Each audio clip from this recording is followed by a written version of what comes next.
फिर double time ख़राब होता है अपना, बहुत सारी चीज़ें हो जाएं उस टाइम पे। स्टार्ट कर दो, तुम लिखते रहना।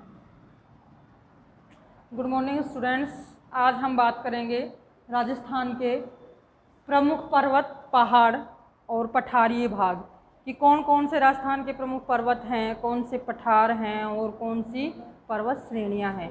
क्योंकि इससे हमारे क्या क्वेश्चन कंटिन्यू पूछे जाते हैं कि कौन सा ऊंचा पर्वत है, कौन सा नीचा पर्वत है, किसकी लंबाई कितनी है, वो कौन से ज़िले में है। तो ये सारी चीज़ें जो हैं हमसे पूछी जाती हैं।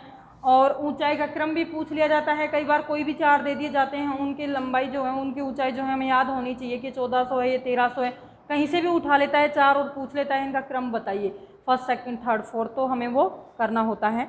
तो इसमें जो मैं आपको आज बता रही हूँ राजस्थान के में, इसमें क्या है कि आपको किसी भी तरह से क्वेश्चन पूछे, चाहे वो पर्वत श्रेणियों से, उसके बाद पहाड़ियों से और पठार से, तो हर क्वेश्चन जो है आपको मिलेगा इस वीडियो में। और जो चीज़ है कि कौन सा ऊंचा है, कौन सा नीचा और कौन से क्वेश्चन आपसे पूछे जा सकते हैं, वो सारे मैंने इसमें इंक्लूड कर दिए हैं।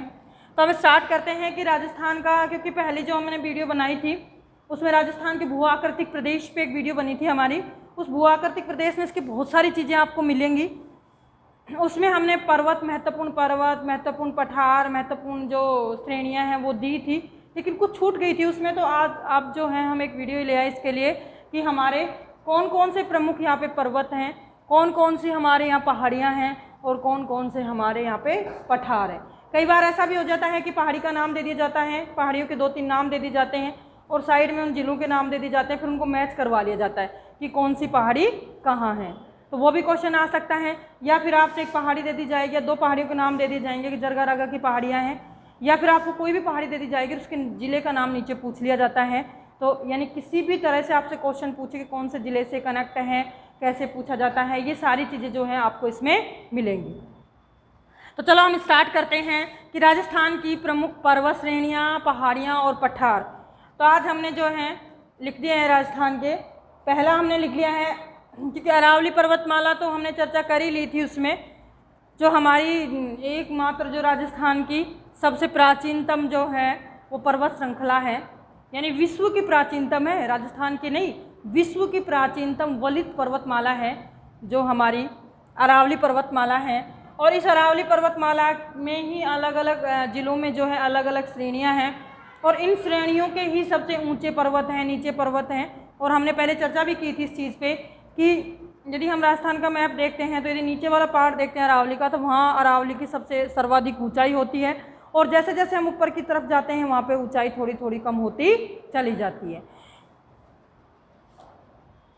तो ये है कि तो फिर ऊंचाई जब जहाँ सर्वाधिक होगी तो वहाँ पर्वत श्रेणियाँ भी सबसे ऊंची वहीं होंगी, क्योंकि जहाँ हमारे अलवर, जयपुर यहाँ जाके ख़त्म होती है तो वहाँ पर्वत श्रेणी की ऊंचाई थोड़ी कम होगी। और जब जालोर है, उदयपुर है, बाड़मेर है, यहाँ से जब स्टार्ट होती है वो, तो स्टार्ट होती है तो स्टार्टिंग से यहाँ पे क्या होगा, सिरोही है, यहाँ पे सर्वाधिक ऊंची चोटियाँ हमारी होंगी। तो इतना तो आपको कॉमन सेंस लगाना ही है कि जब हमारी अरावली पर्वतमाला जब नीचे से ऐसे जब हमारी जाती है, ये ऐसे जब हमारी जाती है तो नीचे चौड़ी है, चौड़ाई के साथ ये ऊंचाई भी है इसकी। और जब हम ऊपर की ओर जाते हैं तो ऊपर की ओर जाते जाते इसका छोटी भी हो जाती है, ऊंचाई भी कम हो जाती है। तो इसमें जो है हम पहला देखते हैं, यानी सबसे ऊंची जो पर्वत श्रेणी है राजस्थान की, शिखर जो है हमारा वो है गुरु शिखर। यानी गुरु शिखर राजस्थान का सबसे ऊंची चोटी है। राजस्थान की यदि सबसे ऊंची चोटी बात करें तो कौन सी है, गुरु शिखर। कितनी है इसकी ऊंचाई, इसकी ऊंचाई 1722 मीटर। आपको ध्यान रखनी 1722 और सबसे ऊंची 1722। फिर ये कहाँ पे स्थित है, सिरोही में, ध्यान रखना है क्योंकि गुरु शिखर मैच करवा लेगा सिरोही, उदयपुर, जालोर, तो फिर आपको सिरोही से मैच करना है। उसके बाद अगला जो आता है कि इसकी यदि इंडिया में राजस्थान की सबसे बड़ी चीज़ जो होती है उसकी तुलना फिर हम इंडिया से भी कर लेते हैं, भारत से भी कर लेते हैं कि भारत में उसकी स्थिति क्या है। ये बीच वाली जैसे छोटे होंगे तो उनसे तो कोई मतलब ही नहीं, जब राजस्थान में उससे बड़ी रही तो बाहर क्यों जाएंगे हम। तुलना तो हम उसकी करते हैं जो राजस्थान का सर्वश्रेष्ठ है, कहीं की जो सर्वश्रेष्ठ चीज़ है उसका हम तुलना करते हैं किसी दूसरी चीज़ से। और जो मीडियम है उसकी तो तुलना होगी नहीं, क्योंकि उसकी तुलना तो पहले हम राजस्थान में ही करेंगे, बाहर तो बाद में जाएंगे ना। तो यदि हम पूरे भारत की बात करें तो भारत में इसकी स्थिति क्या है, तो भारत में यदि हम देखते हैं तो हमारे ऊपर जो है दिखता है पूर्व से लेके उत्तर के बीच में जो हमारे हिमालय पर्वतमाला फैली हुई है, जो हमारी नवीनतम पर्वतमाला है ये, इस माला से लेकर और पश्चिमी घाट यानी दक्षिणी पार्ट जो इंडिया का है उसको बोलते हैं इधर वाले पश्चिमी घाट। इस पश्चिमी घाट में जो है नीलगिरी की पहाड़ियाँ हैं, तो नीलगिरी की पहाड़ियों से लेकर हिमालय पर्वत के बीच, यानी जो ये बीच वाला पार्ट है, ये वाला यहाँ से लेके ये वाला जो पार्ट है, इनमें यदि देखें तो यहाँ अरावली पर्वतमाला आती है हमारी, और इस अरावली पर्वतमाला में जो गुरु शिखर है ये क्या है, ये भारत की जो है यानी इन दोनों के बीच में सबसे ऊंची श्रेणी है। कहीं और इससे ऊंची हो सकती है, लेकिन स्थिति दी कि हिमालय पर्वत इससे लेकर बीच में यदि हम देखते हैं तो सबसे ऊंची पर्वतमाला हमारी जो पूर्व श्रेणी है वो पर्वत श्रेणी क्या है, गुरु शिखर। तो मैंने जो आपके इससे रिलेवेंट जो हैं वो 3-4 क्वेश्चन बताए। क्वेश्चन और रह गया है कि एक कर्नल जेम्स टोड जो हैं, जिन्होंने हमारे राजस्थान का काफ़ी अध्ययन किया, राजस्थान पे बुक्स भी लिखी, उन्होंने राजस्थान की बुक्स का एनालिसिस भी किया, क्योंकि उनकी बुक का नाम भी एनालिसिस है एक का।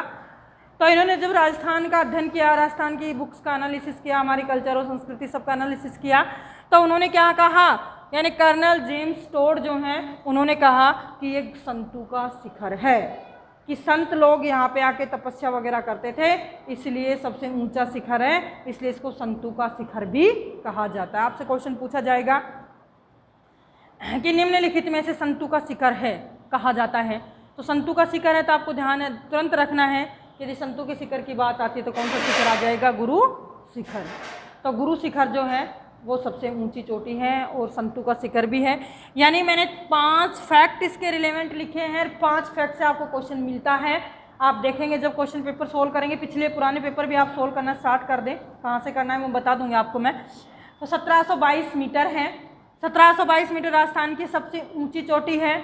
उसके बाद ये सिरोही में अवस्थित है। उसके बाद है यदि हम हिमालय पर्वत और पश्चिमी घाट यानी दक्षिणी भारत के पश्चिमी घाट को यदि हम देखते हैं तो पश्चिमी घाट से लेके और पूर्वी जो हमारे हिमालय का पार्ट है उत्तरी पूर्वी, वहाँ से लेके सबसे ऊंची चोटी भी, पहाड़ी क्षेत्र भी क्या है, पहाड़ी की सबसे ऊंची चोटी भी कौन सी है, गुरु शिखर ही मानी जाती है। उसके बाद है इस कर्नल जेम्स टोड ने इसे क्या कहा है, कर्नल जेम्स टोड ने इसे संतों का शिखर कहा है, कि संतों का शिखर है। यानी पहली हमारी जो चोटी है सबसे ऊंची वो आ चुकी है, जिसका नाम क्या था, गुरु शिखर। तो आपको बिल्कुल रटनी है, याद करनी है कि गुरु शिखर जो है वो सबसे ऊंची है राजस्थान की। अब दूसरा यदि बात करते हैं हम, तो दूसरी हमारी आ जाती है, यानी गुरु शिखर के बाद उसी के आसपास की होगी कोई चोटी होगी तो ऊंची श्रेणी होगी, तो यानी उसी के पास में है सिरोही में ही, उसका नाम क्या है, शेर सिरोही। ये आपको ध्यान रखना है कि शेर कहाँ है, सिरोही में। शेर सिरोही यानी से है, तो शेर सिरोही में है। और फिर दूसरी बात आती है कि इसकी ऊंचाई कितनी है, जब उसकी 1722 मीटर है तो इसकी 1597 मीटर, यानी उससे लगभग 150 मीटर ये क्या है, छोटी है लगभग। उसके बाद क्या आता है कि ये राज्य की दूसरी सबसे ऊंची चोटी है, ठीक है। यानी आपसे श्रेणी भी पूछी जाए तो यदि आपको दे दी जाए गुरु शिखर पहले नंबर पे होगी, शेर दूसरे नंबर पे होगी, और यानी कि तो आप एक बार फिर देखें, यानी शेर जो है, शेर सिरोही में है, इसकी ऊंचाई कितनी है, 1597 मीटर है। और तीसरा है कि राज्य की ये दूसरी सबसे ऊंची चोटी है। तो 3 ही फैक्ट हैं इसमें जो आपको याद करने हैं। अब अगली आ जाती है हमारी तीसरे नंबर वाली जो आ जाती है, आसपास की हैं सारी। तीसरी जो है वहीं पे है ये भी, दिलवाड़ा जो है, दिलवाड़ा की जो पहाड़ियाँ हैं, दिलवाड़ा चोटी बोलते हैं इसको। तो तीसरी हमारी दिलवाड़ा, तीसरी ऊंची चोटी है ये, तीसरी सबसे ऊंची चोटी है राजस्थान की ये दिलवाड़ा की, और इसकी कितनी है, 1442 मीटर, यानी ये 1500 है। आपको राउंड फिगर भी यदि याद रखोगे आप, राउंड फिगर में हमें याद रखनी चाहिए, क्योंकि पीछे वाली संख्या तो हमें बहुत कम याद होती है, और हम राउंड फिगर भी यदि याद कर लेते हैं तो हम आसपास जा सकते हैं। कुछ ही टफ क्वेश्चन आते हैं जो बिल्कुल एग्जैक्ट पॉइंट पूछते हैं कि गुरु शिखर की लंबाई ऊंचाई है, तो फिर आपसे पूछ सकते हैं, अन्यथा तो राउंड फिगर भी यदि हमें याद है कि कितनी है, ये 1700 है, ये 1500 है, ये 1400 है, ऐसे भी यदि आप एक बार याद करो। फर्स्ट में तो हमें ऐसे ही करना है राउंड फिगर में, उसके बाद जो है हम उसके बिल्कुल जाएंगे पास में कि ये 22 है, ये 97 है, ये 92 है, ये चीज़ें हमें बाद में देखनी होती हैं। तो यानी राजस्थान की मैंने 3 चोटियाँ आपको बता दी हैं। पहली एक गुरु शिखर है जो आपको याद होनी चाहिए, दूसरी है शेर है, और तीसरी है दिलवाड़ा। ये 3 हमारी हैं जो राजस्थान की पहली, दूसरी और तीसरी सबसे ऊंची चोटी है। उसके बाद हम अगली देखते हैं।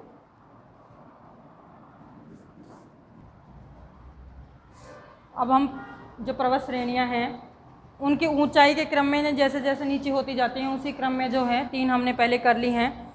तो पहले थी हमारी गुरु शिखर, शिखर शेर कर ली हमने, और तीसरी जो हमारी थी कौन सी थी?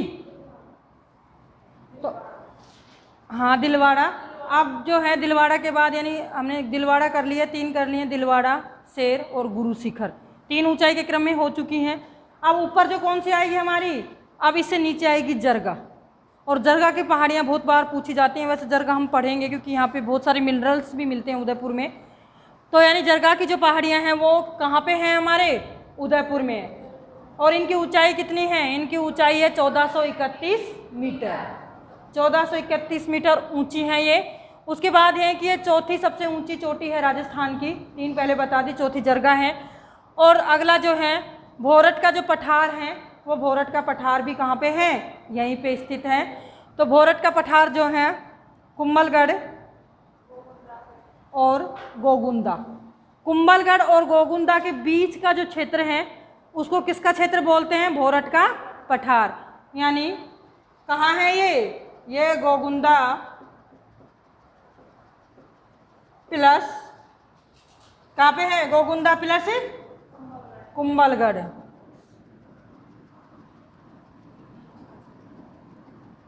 इनके बीच में जो है ना, इनके बीच में जो एरिया है उसको हम क्या बोलते हैं?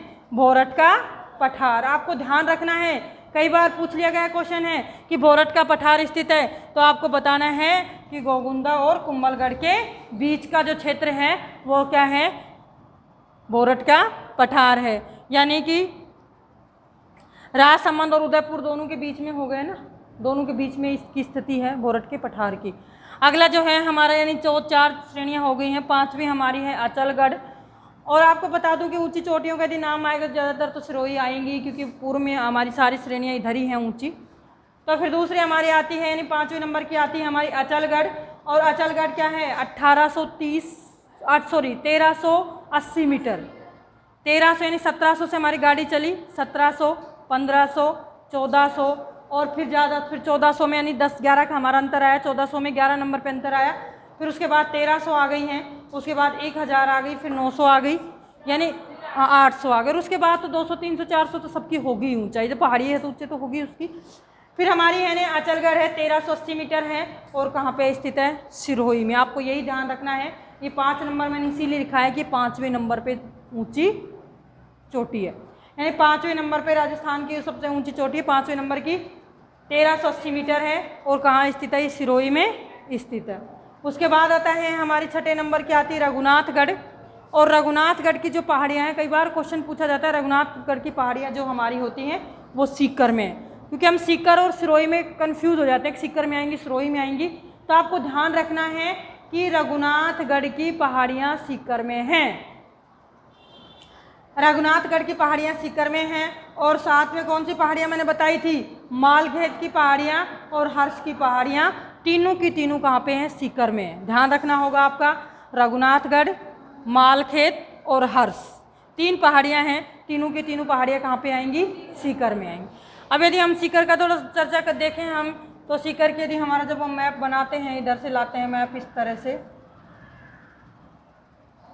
तरह से करते हैं, तो यहाँ से सीकर की स्थिति आती है, ऐसे करके, ऐसे घुमा हुआ है, थोड़ा सा यहाँ से मिलता है बस, ये ऐसे जाके ऐसे है, क्योंकि यहाँ पे फिर झुंझुनू आ जाता है, ऊपर चूरू आ जाता है, ठीक है ना। तो यहाँ पे है यानी कि इस एरिया में है इसकी रघुनाथगढ़ की, मालखेत की और हर्ष की पहाड़ियाँ। उसके बाद जो है अगला आ जाता है हमारी खोकी पहाड़ियाँ, पूछा जाता है मैचिंग में, बहुत बार पूछा गया है, जब आप क्वेश्चन पेपर उठाओगे तो खोकी पहाड़ियाँ। तो खोकी पहाड़ियाँ जो है कहाँ है? जयपुर में। सबसे पहले तो हमें उसकी स्थिति मालूम होनी चाहिए कि स्थिति कहाँ है, फिर उसकी ऊंचाई, चौड़ाई, लंबाई तो हम बाद में याद करेंगे। तो खोकी पहाड़ियाँ नाम लेते हैं, आपको ध्यान देना चाहिए कि जयपुर में। और कितनी है इसकी? 920 मीटर है इसकी। उसके बाद जो है अगली यानी 7वें नंबर की ऊंची है ये, मैं नंबर जैसे आपको दे रही हूँ 5, 6, 7, तो 7वें नंबर पे सबसे ऊंची है ये। लेकिन यदि आपको नंबर पहला दूसरा तीसरा कोई नहीं दिया जाए और आपको सीधी दे दी जाए, पहले आपको गुरु शिखर दे दी जाए, उसके बाद रघुनाथगढ़ दे दी जाए, उसके बाद आपको जरगा दे दी जाए, तो फिर आपको छांटनी है, उसमें सीरीज आपको याद होनी चाहिए। ठीक है, जरूरी नहीं कि वो सीरीज से देगा, वो ऊपर नीचे दे देगा। कोई मान लो कि गुरु शिखर सबको मालूम है कि सबसे ऊंची, उसको लगा लोगे आप, तो वो नहीं देगा मान लीजिए। तो शेर की दे देगा आपको पहाड़ियाँ। अब शेर की दे रहा है, उसके बाद अचलगढ़ दे दी, रघुनाथगढ़ दे दी, खोद दे दी, कोई भी दे दी, तो आपको यदि ऊंचाई याद है तो आप उनको क्रम में बता सकते हो। उसके बाद जो है तारागढ़ की टाटगढ़ जिसको हम बोलते हैं, टाटगढ़ या तारागढ़ की पहाड़ियाँ। ये टाटगढ़ और तारागढ़ की पहाड़ियाँ हमारे कहाँ पे हैं? अजमेर मेरठा। पहले जिसको हम अजमेर मेरठा बोलते थे, तो अजमेर में जो है आपको ध्यान रखना है, तारागढ़ की पहाड़ियाँ अजमेर में। यानी जो हमारी अरावली पर्वतमाला है उसका जो बीच वाला भाग है, उस बीच वाले भाग की मध्य अरावली की सबसे ऊंची चोटी है तारागढ़ की पहाड़ी। उसके इसकी ऊंचाई है 873 मीटर है और कहाँ स्थित है? अजमेर में स्थित है। उसके बाद है मुकुंदरावाड़ा की पहाड़ियाँ, मुकुंदरा हिल्स जिसको हम बोल देते हैं, मुकुंदरावाड़ा बोलते हैं, मुकुंदरा हिल्स भी यदि आपके पास आ जाती है तो आप कंफ्यूज ना हो, मुकुंदवाड़ा या मुकुंदरा हिल्स एक ही हैं। और ये कहाँ पे हैं? कोटा और झालरा पाटन यानी झालावाड़ में ये स्थित हैं। कोटा और झालावाड़ के बीच में ये स्थित है, तो इसको बोलते हैं मुकुंदरावाड़ा की पहाड़ियाँ। इसके जो हैं यानी नीचे वाले जो पार्ट है उसमें से कौन सी? चंबल नदी पास से निकल कर जाती है, क्योंकि हमें पता है कि एमपी से आती है हमारी चंबल नदी और एमपी से जाकर फिर ऊपर से जाके वहाँ जाती है, तो इसके पास से यानी दक्षिण पार्ट से निकलती है इसके चंबल नदी। उसके बाद आपको बता दिया मैंने मालखेत की पहाड़ियाँ जो हमारे सीकर से हैं। हर्ष की पहाड़ियाँ जो हैं वो भी हमारी सीकर की हैं। और हर्ष की पहाड़ियों पे हमारा कौन सा? जीण माता का मंदिर है, क्योंकि हर्ष जो था भाई था और जीण उसकी बहन थी, तो भाई बहन के आधार पर ये पहाड़ का नाम हर्ष है और वहाँ पे उसकी बहन का जो है मंदिर बना हुआ है। तो जीण माता का मंदिर कहाँ पे? हर्ष की पहाड़ियों पे।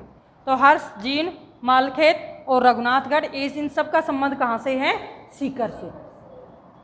ठीक है।